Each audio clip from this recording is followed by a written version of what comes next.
దిశ app లాంటి app గనుక ఉండుంటే ఖచ్చితంగా వాళ్ళు రక్షించబడేవాళ్ళు అని మేము నమ్ముతున్నాం అధ్యక్ష. ఇప్పుడు కడియం నర్సరీలో ఒక మహిళకి ఏమైందో మన అందరం చూసాం అధ్యక్ష. పని చేస్తున్న ఆవిడకేమో బయటికి తీసుకెళ్లి అత్యాచారం చేసి హత్య కూడా చేయడం జరిగింది అధ్యక్ష. ఇలాంటి సందర్భాల్లో అలాంటి యాప్ కనుక ఉండుంటే ఉపయోగపడేది అధ్యక్ష. ఈ ప్రభుత్వం అలాంటి అంటే దిశ యాప్ ని కొనసాగించట్లేదు అని మేము అనుకుంటున్నాం అధ్యక్ష. ఆ యాప్ ని కొనసాగిస్తారా లేదంటే దానికి సమాంతరంగా ఏదైనా యాప్ ని తీసుకొస్తారా? ఎందుకంటే ఆ యాప్ ఉంటే మాత్రం ఖచ్చితంగా మహిళలకి ఎంతో ఉపయోగపడుతుంది అధ్యక్ష. అందుకు మంత్రి గారు దాని మీద సమాధానం చెప్పాల్సిందిగా అడుగుతున్నాను. అసలు అమ్మా మీరేమనుకోవద్దు, మనం అందరం కూడా మహిళలమే. ఒక్కసారి గుండెల మీద చేసుకొని మాట్లాడుకుందాం. దిశ చట్టం అనేది చట్టబద్ధత అయిందా? ఒక్కసారి మీరు ఆలోచించుకోండి. నేనేమి రాజకీయాలు మాట్లాడలే.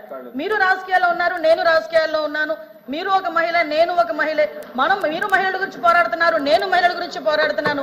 మన గుండెల మీద చేసుకొని మాట్లాడుకుందాం. దిశ చట్టం అనేది చట్టబద్ధత కల్పించారా? దిశ పోలీస్ స్టేషన్ ఏర్పాటు చేశారు, దిశ యాప్ ఏర్పాటు చేశారు, కాదని చెప్పట్లే. మీరు ఏదైతే దిశ యాప్ వల్ల ఫలానా కడియంలోని ఒక మహిళ హత్య చేయబడింది అది జరిగేదా అని అడిగారు కదా.